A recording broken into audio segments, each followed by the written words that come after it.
Good evening, everybody.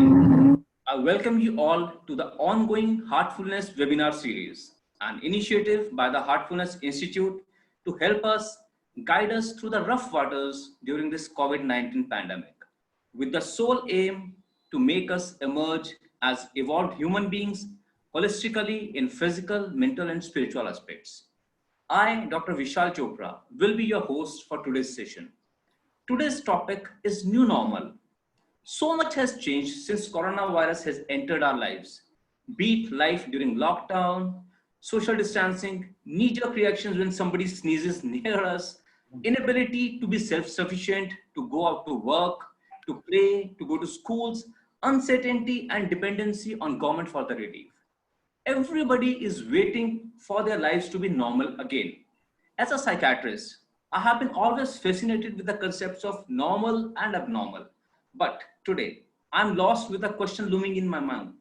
How will our lives be different once we are allowed to go back to normal? Normal, I dare say, will never be normal. Not bad, but definitely they will be different. Joining me today on this webinar are two wonderful people, thorough mental health professionals who day in and day out are helping people, enabling them to deal with their anxieties, fears, insecurities with the whole soul intent to help them lead their lives meaningfully and holistically. Who else could be the better persons to delve deep into and explore the topic of new normal than our guests? I invite and introduce Dr. Parikshit. Dr. Parikshit is a board certified psychiatrist in general psychiatry, addiction, and integrative holistic medicine. He is also an elected fellow of American Psychiatric Association and Society of Addiction Medicine. He is an avid researcher, a teacher, community volunteer, and has special interests in common grounds of science and spirituality and their implications on betterment of mental health and humanity. Welcome, Dr. Parikshit. Now, coming on to our second esteemed guest, Dr. Harish Shetty, a well-known figure in psychiatry in India. Dr. Harish has an extensive experience in the field of mental health, especially in connection with the disasters. He has worked at Latur in 1992-93 for a year, at Kandla after cyclone for a year, evaluated the psychosocial processes. He has also been instrumental in providing mental health intervention to the seafarers after their release from the clutches of Somalian pirates. He is a governing body member of NTA appointed by the government.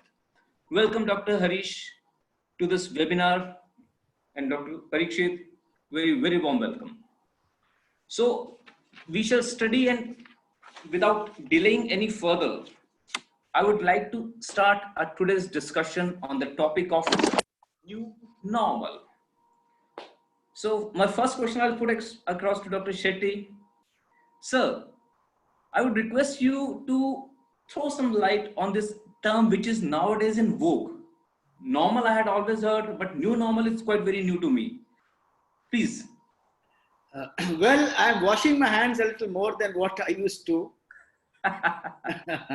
I'm keeping safe distance from even my loved ones outside the family. I'm taking precautions in my life when I go to the hospital and go to my clinic. I'm very, very alert to anybody coughing, to anybody sneezing. Mentally, I've prepared myself. How will my clinic be? The gap between me and my patients will be approximately at least 1 meter.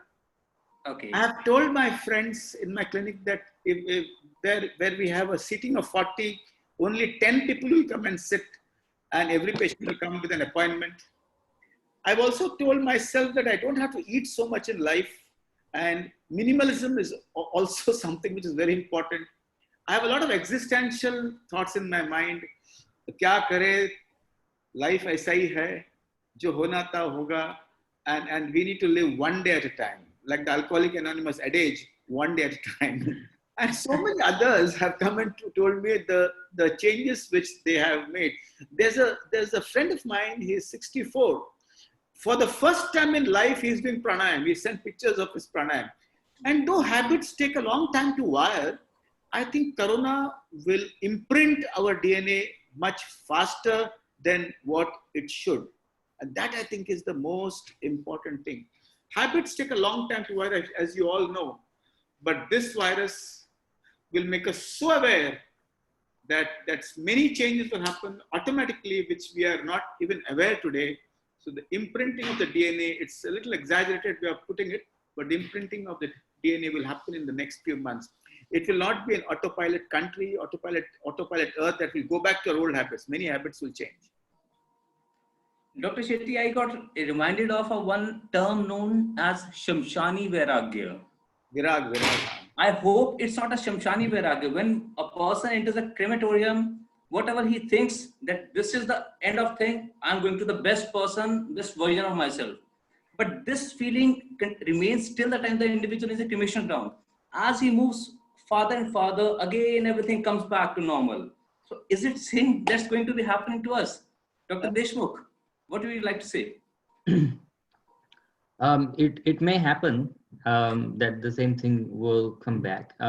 So what I visualize this as two forms of normals.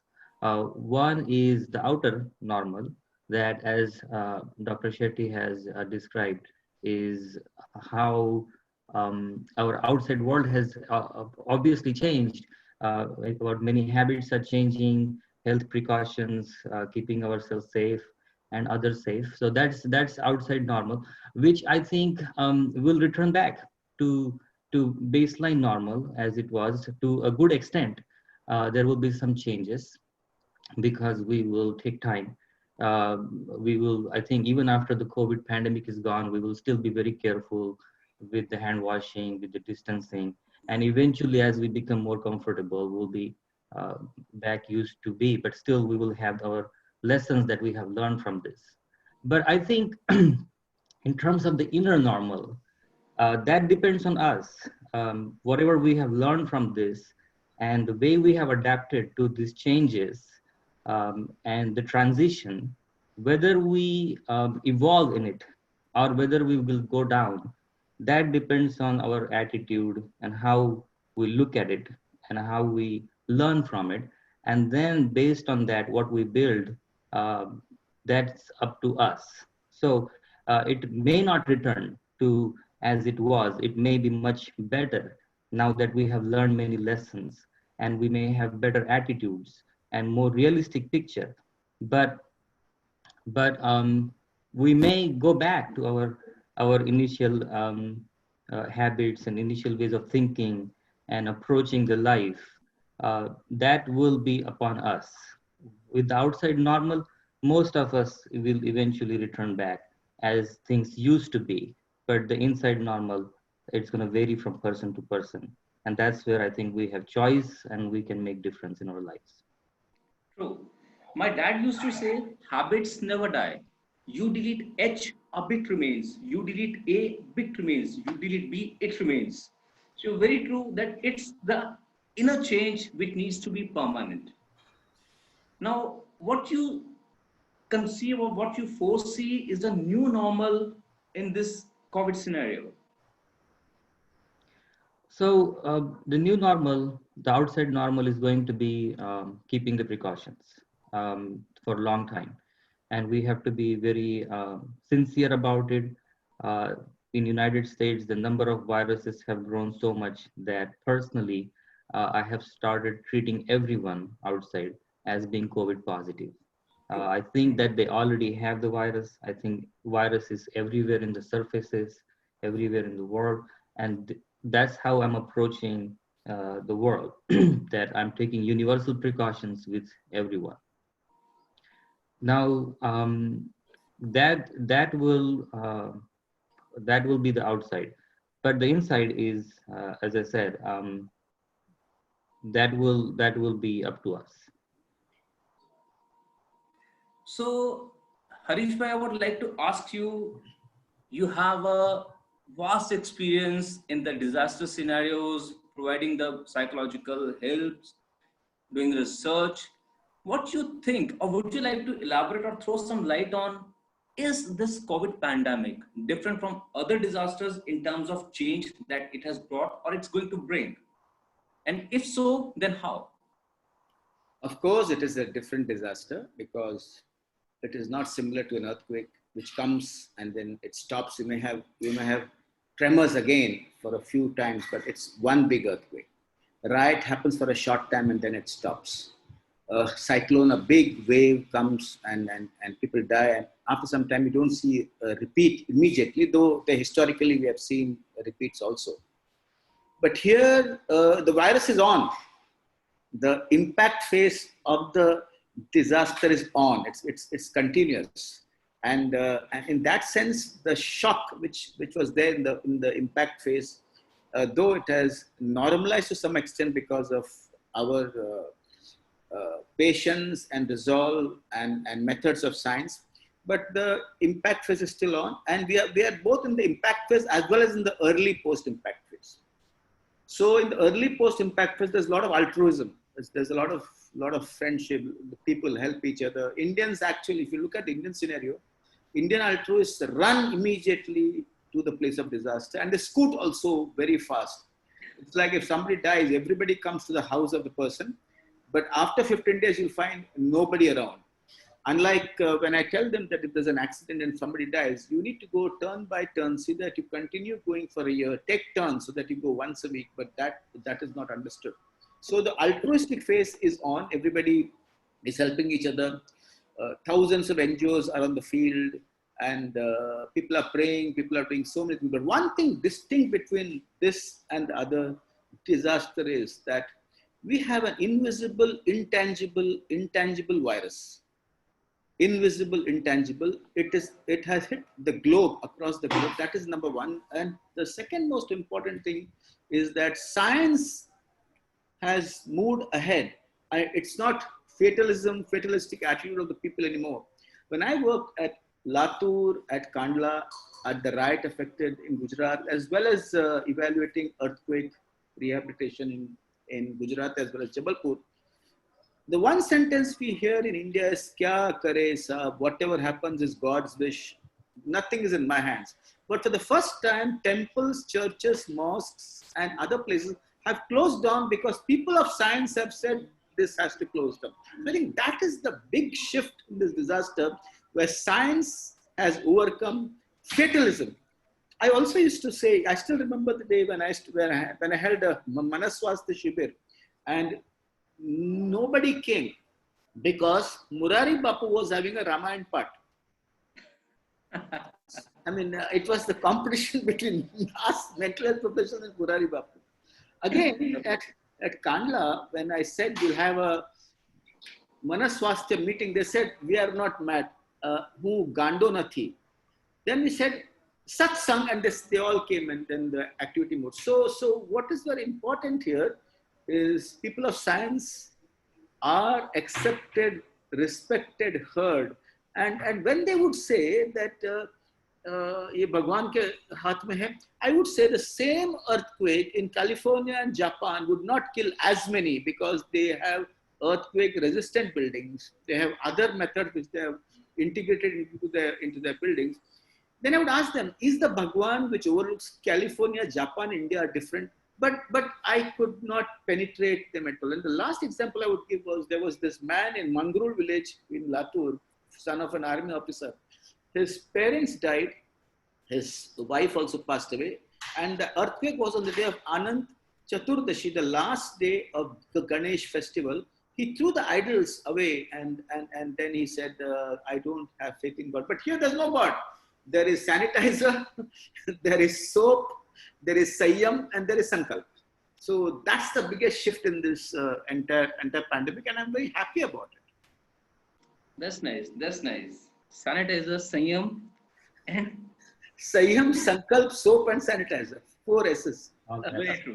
Very true. Very nice. Very nicely done. Dr. Parikshit, would you like to add on to this? No, I think Dr. Shetty has so much of experience in disaster management and disaster psychiatry. I think that adds on, pretty much explains it. I agree that typically we have a big support from our divine source, our faith, our religion, or belief system, which is also shaken here. Here we cannot be near each other to give sympathy or to give emotional presence in terms of physical proximity. So any catastrophe comes, personal or natural, we are near each other, holding hands and supporting each other. Here we are all away from each other, not there. Even as Dr. Shetty said, that the religious institution, our ability to approach our spiritual institutions in physical has been restricted, and that has taken away that big coping resource that we had. So there is a big difference. And the other difference I would say is in any catastrophe, a group of people is affected. So in earthquake or if there is any other natural calamity, a group is affected. Here we are seeing the entire globe is affected. So it has two consequences. One is that um, the people who are, there is no non-affected group which will come and help us or rescue us. Everybody is affected. But the other thing is that because everybody is affected, we can better sympathize with each other and come together at emotional level, even though we are physically distant from each other. So it is a different in various ways than what we have seen. I think none of us have gone through the global pandemic in our lives. So we are all learning how to deal with this. But this is definitely different than what we have seen in the past. True. As a mental health professional, I was working with MONUSCO in UN in Congo. There also I faced the Ebola epidemic. I Yeah, won't say the pandemic, but it was just at the continent level. But over here, Corona has taken over each and everything.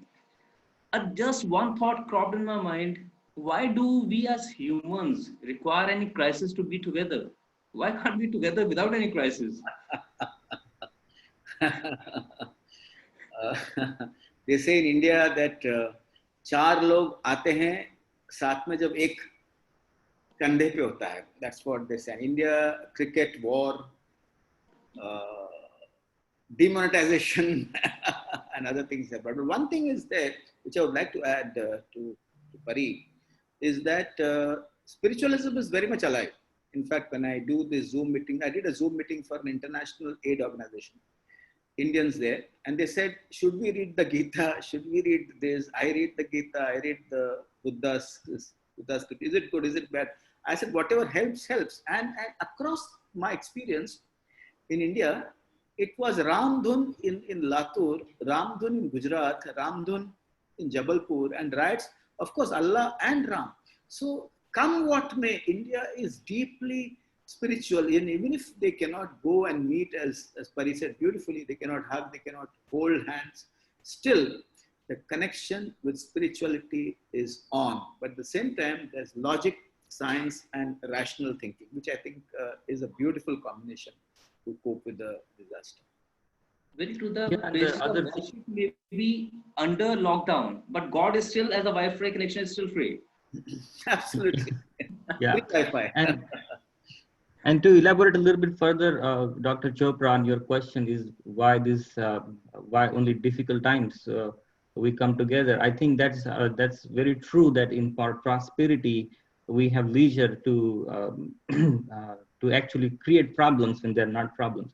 But when the real problem hits, it really shakes our belief system, our existence. Is what am I really doing? Is it the right way we are going in? What I should change in my life? And it really reminds us that there is something more than the material life that we are seeing here, that the nature is Indeed.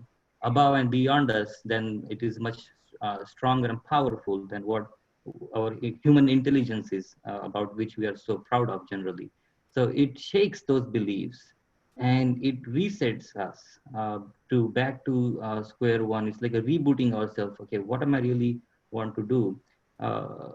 What is the meaning of the life? What should be the purpose of my life? All these questions start coming up when these calamities happen. And sometimes I feel that that's how the nature and the universe want us to rethink, are we going in the right direction or not? Um, and even during these difficult times is when we ask those questions, come to our fundamentals, and we realize that we are all same, no matter how outside we are different from each other, but inside we are all same, and we are facing the similar challenges, the similar uncertainties, the similar desires, wanting to have better life, but at the same time questioning the uh, ways and means behind it. So we challenge those questions in these difficult times, and we find that we have similar struggles, all of us inside, and that somehow unites us, because now we are focused towards solving the problem that have arisen inside. Although the outside nature of the problem could be a lot different for each one of us, the meaning could be different. Each one of us is affected in some different ways also, because based on uh, uh, uh, our businesses, our socioeconomic status, where we live, we are affected differently to some extent. But inside, we are affected in a similar, very similar way. And so now this is a perfect opportunity for us to re-examine ourselves and to learn from it and to evolve from it. So we are in the same boat here, and we are all learning, and that somehow bringing us together, and we can all share with each other, just webinars like this or through our remote conversations, and get together and learn from this. So I think nature wants us to do that. Nature wants us to stay home. Nature wants us to introspect. Nature wants us to challenge our beliefs, see what things can be done differently, how I can approach this life in a different way, and then kind of form a new normal again for inside. So this is nature's signal, and I think we have to make best use of it for our own betterment. And I think these natural calamities, no matter how horrible they are outside, inside they always present an opportunity for us. We as human race, we always spring back. This is our capacity, this is our innate tendency. Very, very succinctly and articulately said. Dr. Shetty, I would like to ask you, we as mental health professionals, what kind of difficulties we anticipate are being faced with different groups in this new normal era, be it youth, geriatric, professionals, relationships, and the other psychological aspects. I think there are some things which I would like to add before that. One is globalization makes you run, does not allow you to walk. And we have a statement in Bombay. Bombay comes back to normal. It's very, very, very pathological. There are 300 deaths after a blast, but the next day the trains are full. There's no fear because globalization does not allow you to introspect. It Yes. talks about deadlines, targets, and the balance sheet. So it disconnected us for a long time. Corona has reconnected us.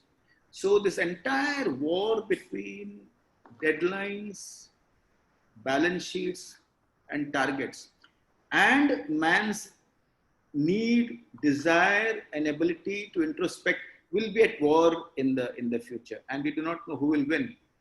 Urban cities might behave in a different way. Rural India might behave in a different way. Individuals, actually, depending upon what has shaken them, might behave in a different way. Minimalism has been a consequence in a lot of people's lives. Indians in America who had an accident, who have had a death, they come back and they start farming and they start living minimalistically. So there'll be a lot of reactions, a lot of responses as we recover. But going back to psychiatry, as of now, I see a lot of young boys and girls coming with a lot of anxiety and panic. And that's a big number. Remember, that's a big number. And most of them do well when you calm them down, when you ask them to breathe, when there's support inside the house. But there's a sizable number who need medications and therapy or counseling. That's number one. Number two, there's a new COVID fear which has come up. After 3 tests, your reports are normal, but still you believe that you have COVID and you want to get admitted, and they force you to hospitalize you. Some come with a little breathlessness and they believe that it is COVID. Then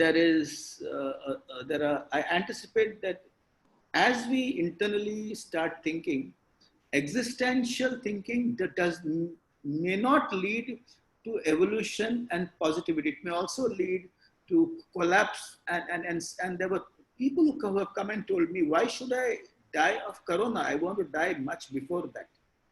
I don't want my body to be cremated away from my close members of my family, and I don't want a death like that. So people who are vulnerable to depression and have subcentrale depression have been saying this. There have been COVID psychosis after seeing WhatsApp messages, de novo, no family history, no past history, no organic, no changes in the brain, no fever, nothing. So I anticipate that panic attacks, anxiety, and depression would be in a large proportion of people. I would closely say that it's going to be a big avalanche. Psychosis also, yes, and a lot of patients who are already depressed and are on medications are showing increase in their symptoms and exacerbation of symptoms. There was a suicide inside a hospital of a COVID positive patient in Bombay. And there have been other suicides across the country. It's not played up because they do not want imitation suicide. I see a lot of mental health morbidity among corona doctors. Yesterday, I had a session with the doctors who are on the forefront of corona, who are in the wards seeing corona patients. Younger ones are coping much better than the middle-aged and the older ones. So I see fear, anxiety, I see depression, I see psychosis. Few cases of acute stress reaction. There were 3 women who were in quarantine after they came back from America, and they said, बार-बार विचार आता है, बार-बार वो quarantine का पूरा विचार आता है, बार-बार मुझे लगता है मेरे दिमाग में कोरोना वायरस के बारे में आता है. So this intrusive thought has already begun. But as compared to a riot, where they see an event, as compared to an earthquake, where they experienced an event, as compared to a cyclone, where they've seen the water coming over the body, here those symptoms are very less. So I see avalanche of mental illnesses across, and I see the role of mental professional to be very, very special, which means India, we do not have enough mental health professionals. So we need to train a lot of mental health soldiers. We do that all the time for providing first aid counseling, for identifying those who are at high risk, seeing that they reach the help seeking facility early, and prevention of suicide and exacerbation of psychosis or depression among those who are ill. Let me add one line here. This phase of altruism and honeymoon phase, which happens in a disaster, leads to a phase of disillusionment very soon. As the trains start and as the mills start working, as we all are back on the chairs, the government officers will behave in the same manner as they did before the entire disaster. If you have to take a dole or if you take some help from the government, you'll face the same hurdles which you have faced earlier. So this altruism, I do not know how far it will last. I see that disillusionment will come in very easily. And will corona change that existential moral fabric, the DNA, is something I do not know. But I wish it does. But as Pari said, बहुत लोगों का जिंदगी में internal बदल होने वाला है. And let's see what happens. Movie अभी बाकी है भाईजान. Picture अभी बाकी है. Dr. Parikshit, would you like to please add on to what Dr. Shetty said? Yeah, Dr. Shetty has covered it very nicely. One thing that I'm noticing here is direct fears and consequences coming from COVID, which is the fear about health and fear about contracting COVID, and then social isolation, and result of that social isolation on mental health. That is one, because we are a social human being, we are a social animal. So if we have been removed from our ability to connect with each other physically and with physical proximity, that's going to affect our mental health. But then there is another second consequence, and that is the economic and the jobs and their impact on us. A lot of the population is losing their jobs. There is financial uncertainty, whether we don't know if they will regain the jobs or whether economy will spring back to the previous one. So the practical life related issues are also affecting their mental health. And all these uncertainties and stress that is adding up is going to manifest unless it is managed at the inner level. It is going to manifest at the mental health level, and they're expecting the mental health uh, epidemic or even pandemic after this is gone. This is just, we are still in the shock phase. We have not seen the aftershock effects yet, when we should start preparing for that now, because it is expected. We are going to face the mental health consequences, including addiction relapses, including, as Dr. Shetty said, worsening of the depression. Even those who never had episode of depression in life can experience that. The anxiety, the psychosis exacerbations, manifestations of bipolar disorder. So all the underlying psychiatric disorders can get worse because it's emotional stress. And those who never had psychiatric disorders can manifest psychiatric disorders. So I would like all of us, including doctors, as Dr. Shetty has said, we are all going through stressful time. I would like to have the awareness that how it is affecting my mind and how it is affecting my body. And then to take the rapid actions if we start noticing the negative impact. And we also need to start preparing along the preventive measures. What am I doing to prevent the negative consequences from this? Because if I don't do anything, it is very likely that it is going to impact me, and it can impact me negatively, very naturally. So what am I doing to counteract those consequences? So first of all, being aware is the first step, that this can happen to me no matter how strong I feel about myself. I may not even notice it and can lapse into depression, anxiety, or any kind of mental health issues. So being aware is the first thing. And then the second thing is how I can modify this. So meditation is a very big component here, because we are all at home and we cannot do go to gym and do exercise, which is again a powerful antidepressant. We can do exercise at home, but we cannot go and be with our friends, which is another powerful antidepressant intervention.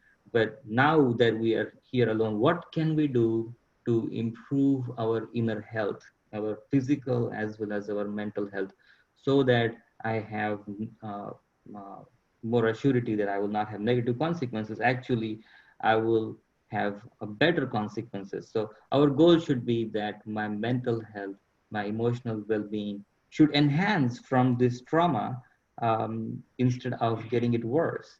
So this is a crucial time. It's a time to prepare uh, for the future, and we have to start doing whatever we can, whether it is the yoga exercises at home, breathing exercises, whether it is meditation, connecting to our real deep self, utilizing our spiritual and inner resources to enhance our ability to fight what is going to come and to transcend what is going to come. But if we don't do that, it is going to happen. It is coming for sure. In some cases, we have already started seeing it's happening. Those who already are predisposed, and some cases it's going to happen again and again. And some cases, when there is nothing has happened, they can still expect. So being prepared is the key here. True. Somewhere, दुख है, दुख का कारण है. दुख का कारण है तो निवारण है, और निवारण सुख की अनुभूति होती है. Very aptly said.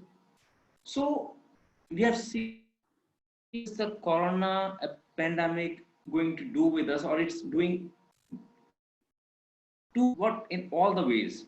So what is the nivaran? What are the ways and means to transition smooth from the normal to the new normal? I would like my esteemed guest to throw some light on it.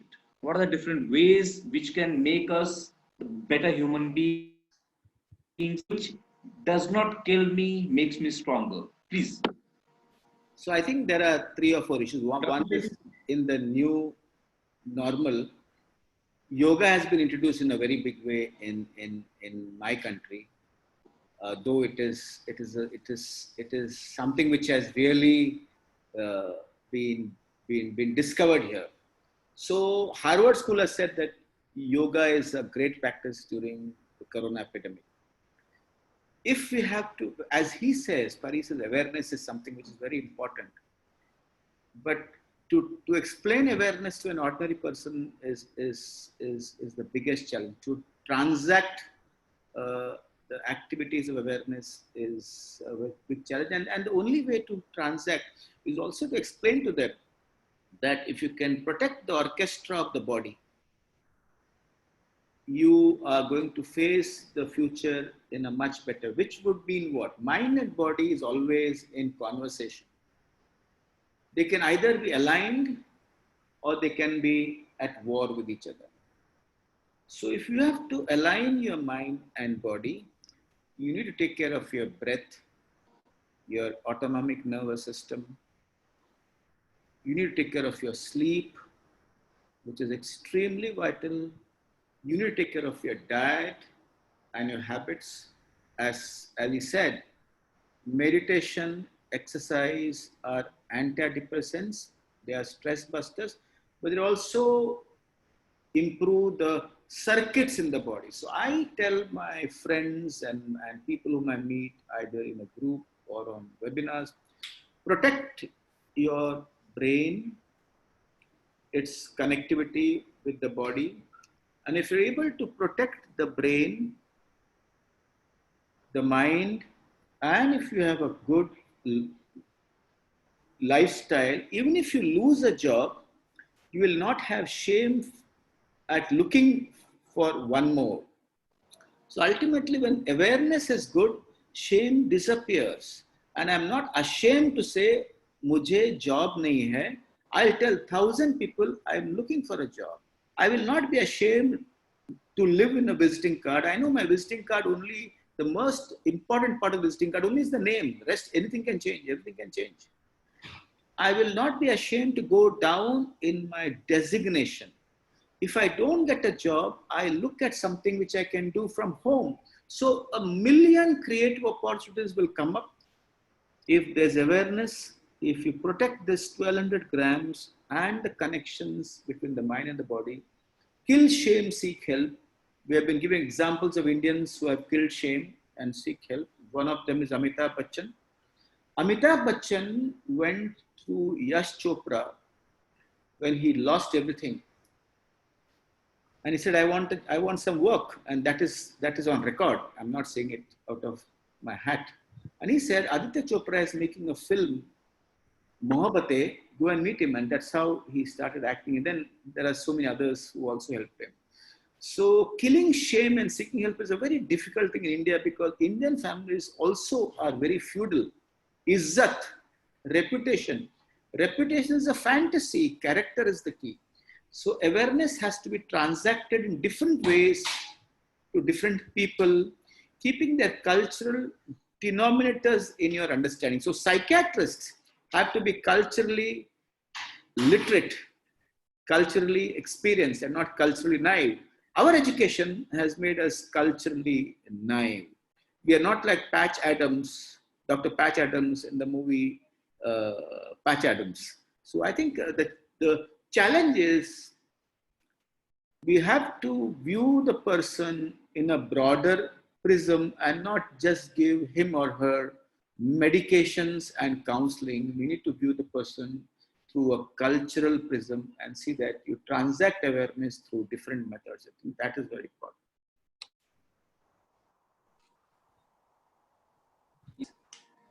So, Dr. Parikshit, anything you would like to add, please? Yeah, uh, attitude and actions is where we will have to focus now. Um, how I approach this situation, whether I take it as a trauma on me and go down with it, or whether I take it as the opportunity for me to evolve my uh, mental being, my spiritual being, and to go with it. So the attitude is going to decide what course of action I take. Obviously, if we take it as a positive attitude and our attention is more towards the positive sides of it, then we will derive the motivation and energy to do something and to go forward with it. So then we will have ability to go ahead and start finding the solutions. Okay, now this calamity has happened to me in this situation. What would be my next step? And again, there is no one size fit all. There is no answer. What will be your next step to regain your life and to improve and to have even better life than in past? But it's uh, individual contemplation, individual thinking, meditation on it, and then finding a solution to the problem. This shall to pass. There is a very beautiful term that every phase in life passes. So no matter how difficult it is appearing now, this is going to pass one day. And no matter how prosperous time we get, that's going to pass one day. So what remains consistent is our inner being, our inner self, and connecting with that, and carrying with it with all the phases of life. That is what basically life is. It's all made up of up and down and all challenges and all opportunities. But how we approach it is very important. Um, there is a beautiful phrase in Marathi uh, which says that आयुष्य कसं जगावं रडत रडत की गाणं म्हणत. That means how do you want to live the life, either in the crying mode or by in the singing mode. That all depends on how we approach it. So we have to take various actions, whether it is finding a job or whether it is reaching out to our old friends, whether it is rejoining our hobbies. Whatever we have to do, we have to think about it and we have to start doing it gradually as the pandemic allows us. What makes me happy? Let's do those activities more. Uh, Simple things, um, finding it solution and then starting acting on it. The solution is not just going to appear miraculously. We have to take actions and gradual step by step actions. It could be baby steps actions can make a big difference in long run. So there is no one answer for everything, everybody, but it is the individual responses that we have to take. And be, please, do not be afraid of reaching out for help, um, whether it is a physical or mental. Now, in India, I have seen a lot of barriers to get the mental health uh, when it is needed. There's a lot of shame involved, a lot of guilt involved. It's it's completely okay to seek help, even to take medicines for time being if needed. And then with the hope that with proper attitude and proper approach, we will not need as much of medicines and all that. But many of the cases are going to require medicines, and it's completely fine. So seeking help is necessary, and there is no shame involved in that.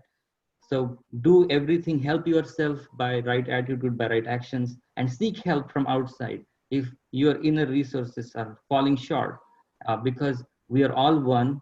We can all help each other. We can learn from each other, and we can all grow. So I would say helping yourself and helping others will be the key.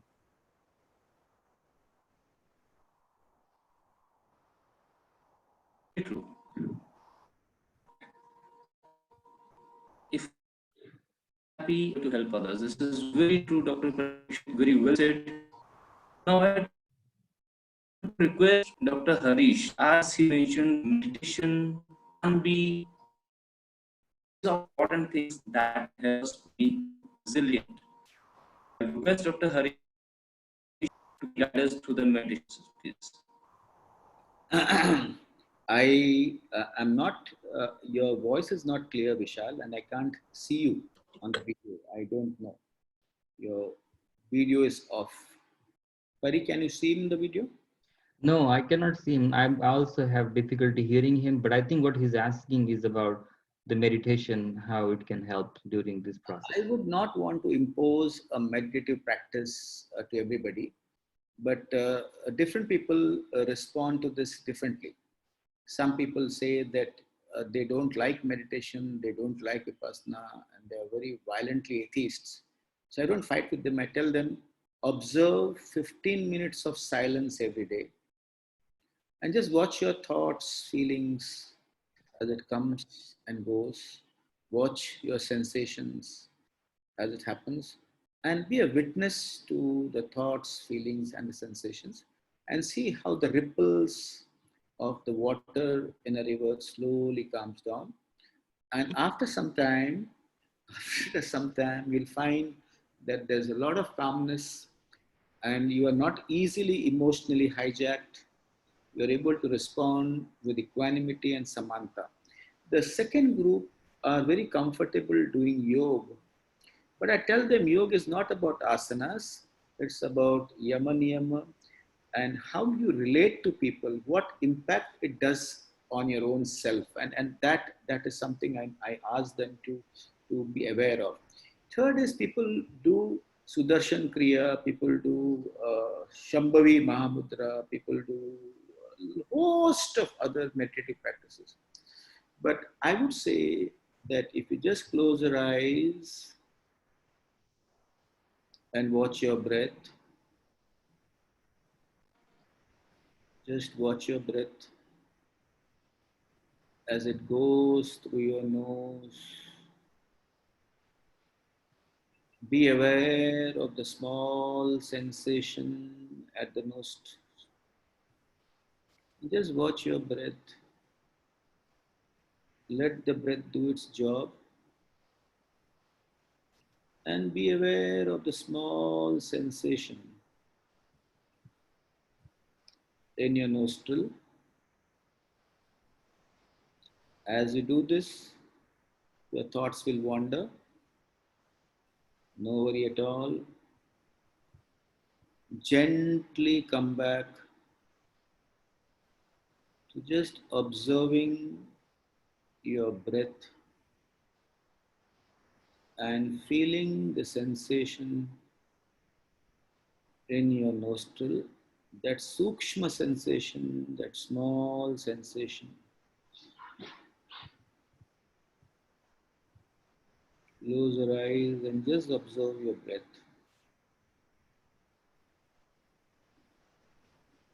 As you do that, you'll find slowly after some time your heart calming down. And if you practice this across time, you'll be able to achieve calmness. You will be very effective in your work. As you close your eyes and take breaths and observe the breath and feel the sensation at the tip of your nose. Feel the sensation at the tip of your nose. And as you feel the sensation at the tip of your nose, just relax yourself. Bring your attention back to the task in hand.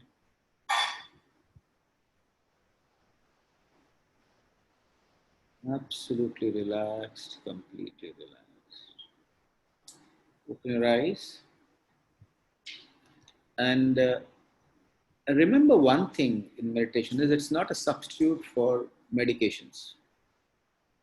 The doctor has said you need to take medications, you need to take medications.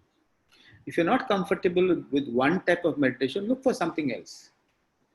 There are a million forms of meditative practice available to you on the net. There's no need to practice one. Some will be comfortable with pranayam, others may be comfortable with vipassana. Some would do only a small exercise of mindfulness, and there are so many. Only thing is, don't bring God into the picture while you meditate. And you could do it in different ways. But if you do not like any forms of meditation, 15 minutes of silence is what we can do. That I think is very important. Though Parini and Vishal have explained to you a lot of utopian things, reality is something completely different. And as you face reality, you'll forget everything around you. You'll not forget what is awareness, because you're looking for the check which has to come on the next day. But at least in isolation also, you can walk. I walk 3,000 steps every day. Do half an hour of meditation, and then you'll find that answers will emerge for the future. And if it does not, you may have a priest in the family, but also have a mental health counselor for the family. Very true, indeed. What I tell everybody, that you are the most important person for yourself. Once in a plane, the air hostess says, when the oxygen drops down, you first put the mask on yourself, then help others. In present day scenario also, if I am able to help myself, only then I'll be able to help my loved ones, my caregivers, and everybody around me. Thank you, Dr. Harish, for very beautifully, and Dr. Parikshit for telling us very detailed. I would like to conclude today's webinar with few lines. As Dr. Parikshit said, we are in the same boat. Pari, I would like to differ a bit in this. We are not in the same boat.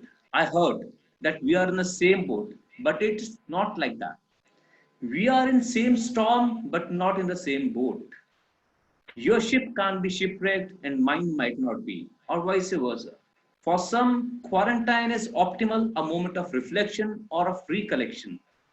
Easy in flip-flops with a whiskey or treat. For others, this is a desperate crisis. For others, it's facing loneliness. For some, a peace, rest time, and vocation. For others, torture. How am I going to pay my bills? Some were concerned about a brand of chocolate for Easter. Others were concerned about a loaf of bread for the weekend, or if the noodles would last for a few new days. Some were in their home office, and others were looking to crash to survive. Some want to go back to work because they're running out of money or they're getting bored. Others, they want to kill those who break the quarantine. Some needs to break the quarantine to stand in the line at the banks, others to escape boredom, and some others to criticize the government for the lines. Some have experienced the near death of virus. Some have already lost someone from it. Some are not sure their loved ones are going to make it or not.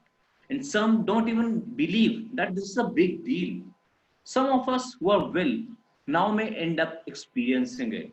Some believe they are infallible and it will be blown away if or when this hits someone they love or they know. Some have faith in God and expect miracles during 2020. Others say worse is yet to come.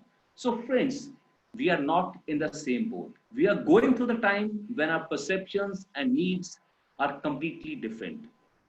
And each one will emerge in his own way from that storm. Some with a tan from their pools, other with the scars on their skull from the invisible reasons. It is very important to see beyond what is seen at first glance, not just looking, more than looking, seeing. See beyond the political parties, beyond religion, beyond the nose on your face. Do not underestimate the pain of others if you do not feel it. Do not judge the good life of others. Do not condemn the bad life of others. Don't be a judge. Let us not judge one who lacks as well as the one who exceeds in. We are on different ships looking to survive. Let's everyone navigate their route with respect, empathy, and responsibility. Together, all as one, we can make distance and the difference. Thank you. With this, that's pretty much we have for all of us today. I would also like to thank everybody in the audience who joined us for their webinar, for your precious time, and I hope the webinar was of help to you. I would also like to extend my heartfelt gratitude to my senior colleague, Dr. Harish Shetty, and my very close friend, Dr. Parikshit Deshmukh, for the wonderful thought-provoking discussion and summarizing the concept of new normal. Thank you. Thank you very much. Pranam. Thank you.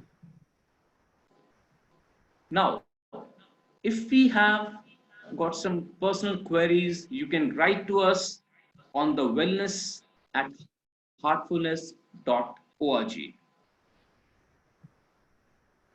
We have got numerous heartfulness initiatives like free meditation masterclasses, which consist of 3 introductory classes which tell you about meditation, relaxation, and other modalities. We have got our Heartfulness app for the both iOS and Android platforms. We can learn heartfulness practice from heartfulness at experience.com. We have got Heartfulness magazine both in e-version as well as the hard versions. We have got connecting heartful in type social distancing. It's livecast. We can access that on heartfulness.org/livecast. We can tune into your heart, a discussion with Dr. Kamlesh D. Patel, our Heartfulness Guide, International Guide, and Dr. Chak Azize, as well as we have got our numerous other initiatives.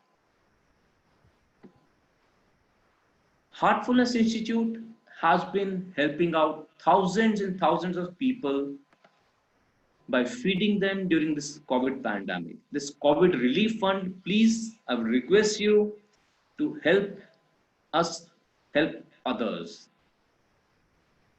Thank you. And for the next webinar, we have essential elements of holistic healthcare with Harshita, Dr. Mahesh Jayaraman, and Dr. Curry, which will be on 29th, 30th, and 1st. Thank you. Thank you very much.